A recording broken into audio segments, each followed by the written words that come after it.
lot of board games you'll come across can be mindless, or not well thought out. But that's kind of the fun of it. Finding particularly bad board games can be fun, but you're not here for that. You didn't click on the video to hear me talk about bad games. You're here to talk about the best of the best. I've gone over games that I've hated, games that I've enjoyed, and now we're here to talk about games that I loved that I played in 2020. 2020 was a terrible year for everyone around the world, hands down. But the silver lining to being trapped inside for 9 months was that I got to play some of the best board games ever made. I got a membership to a board game library. I started cranking out content on this channel like crazy, all while the world and my life quickly crumbled around me. But hey, at least I got to play Peggle. I did a video on this one a while back, and I play it once every couple of months whenever I remember that it exists. The video that I made holds a special place in my heart, as it marks a significant upward shift in the quality of my content.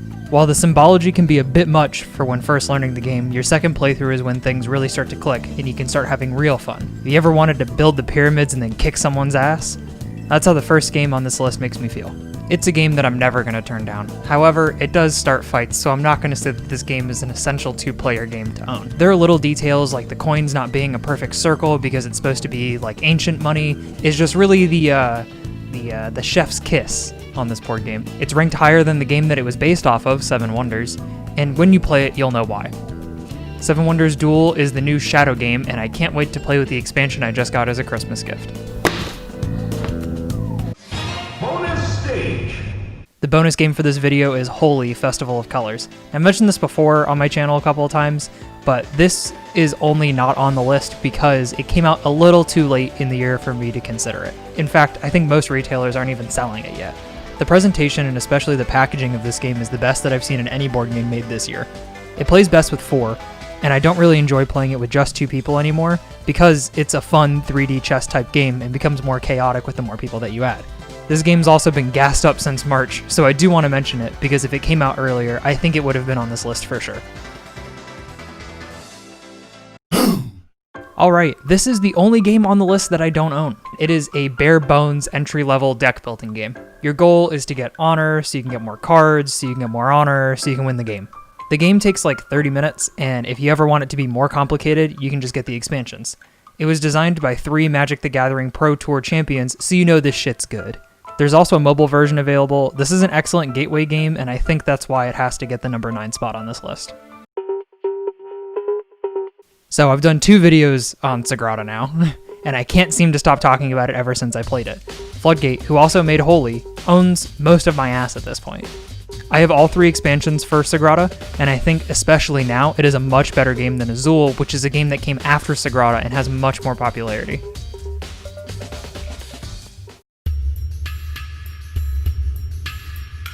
Have you ever been to Japan? Glorious Nippon? Home of anime and known for committing 0 war crimes ever. Have you been outside in the last 9 months? When was the last time you went for a walk? Tokaido is the old road that connected Kyoto to Tokyo. This journey takes you through picturesque mountainsides, quaint villages, decorated temples, relaxing bathhouses, and all comes to a bittersweet end. That and the game will suck your dick from the back.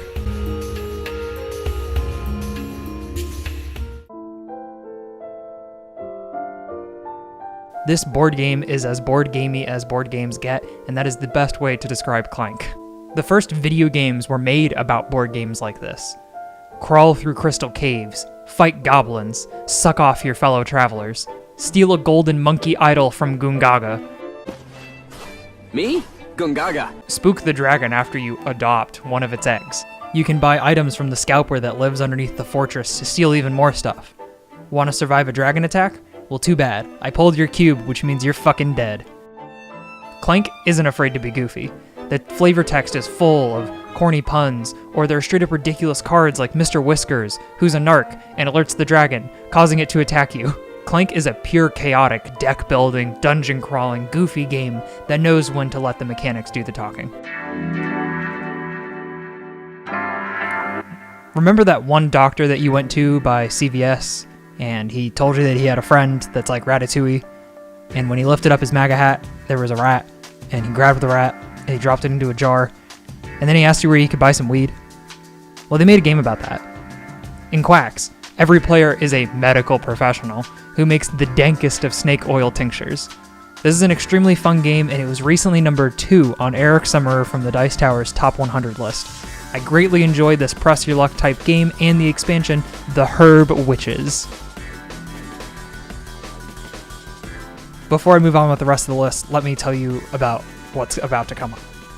This is the point in the list that differentiates the great games from the stellar games, the amazing games, the ones that'll always be on my top 10 list as long as I'm alive. These are games that I genuinely think cannot be replaced on my list. These are ones that are always going to hold the higher tier spots.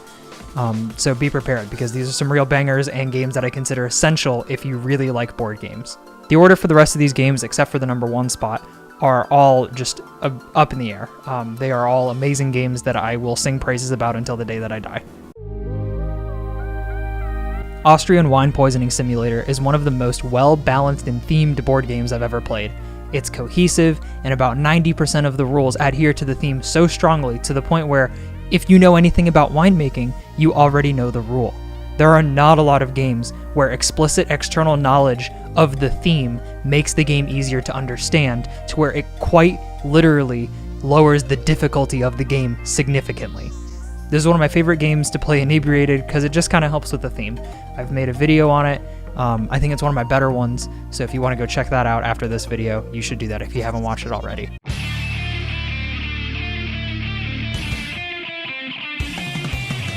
There were a lot of engine building games that I played this year, and the one that stuck out to me the most was Scythe. Since making the review, I can't seem to separate it in my mind from Ram Ranch, which, sadly, I think makes it more enjoyable. Where other games nosedive into their themes or mechanics like viticulture, Scythe spreads itself out to contain some of the most dynamic but straightforward mechanics, only tied loosely together by the goal of the game, getting points. Excluding the expansions and one specific character attribute, there were 210 different ways to end the game. It's like an orchestra. There are a lot of instruments, some of which don't sound that great, especially on their own, but together, and conducted properly, really make the game come together.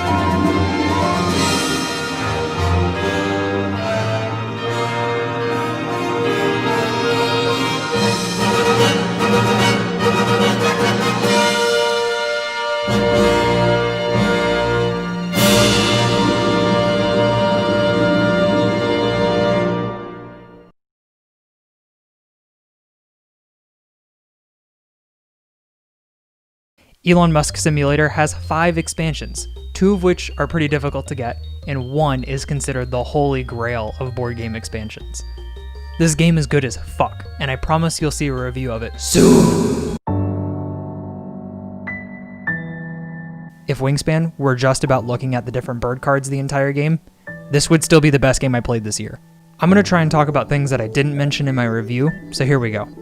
From the house rules to make the game friendlier, to the expansions that give you ridiculous bird powers, this engine-building, bird-watching extravaganza of a game reminded me of what being a board gamer, TM, is all about. We never try and screw each other over, no matter how competitive we usually are in other games. The newest edition of Wingspan, with both expansions, will set you back probably $120 including tax and shipping, which is fucking amazing when you compare it to other games of this caliber, like Everdell, Mansions of Madness, Twilight Imperium. I could go on. Teaching this game is actually piss easy now.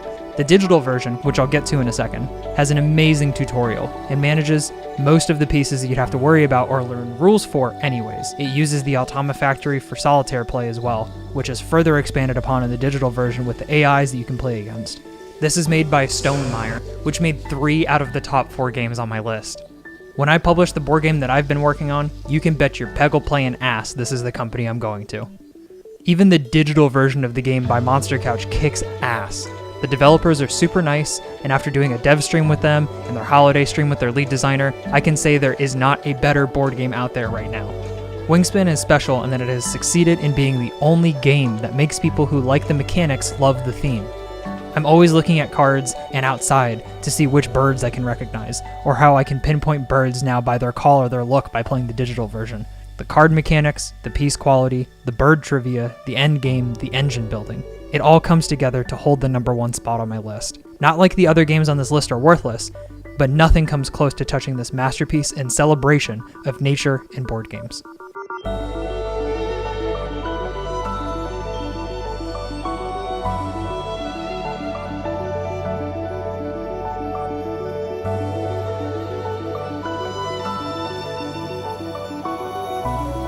Perfect, we have 20 minutes. Okay.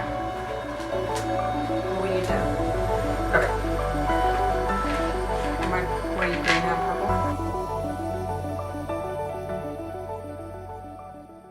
So, my actual #1 game for this year would have been Pretty Pretty Princess 2, which we covered in that review. But I made that game and we all know how much of a financial success it was, so we're not going to go over it. It just wouldn't have been fair, you know? However, since this list is about board games that exist in 2020, how about we talk a little bit about my new game, 2020 Fuck You Collector's Edition. December expansion not included. Introducing 2020, whatever the fuck that title was that I said earlier, I already forgot.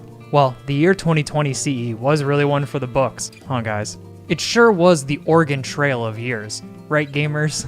Well, that's why, to encapsulate the unrelenting parasitic capitalism that enshrouded 2020, I ripped everything straight from the Oregon Trail card game.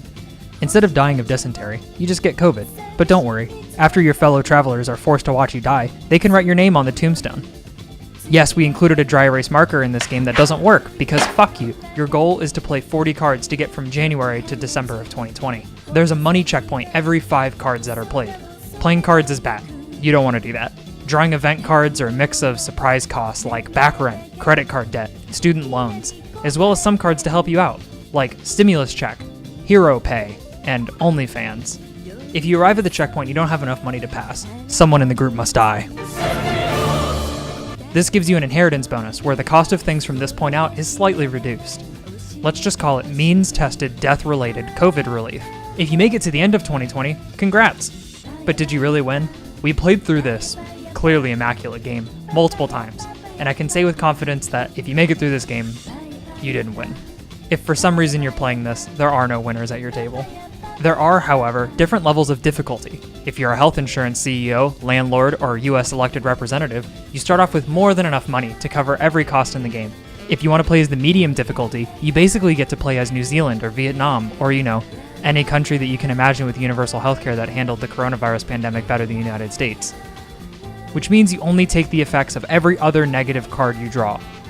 I hope that you really despise this really shitty idea that I came up with at 4 a.m. while I was writing the script. But thanks for watching, and I'll see you beans in the next video.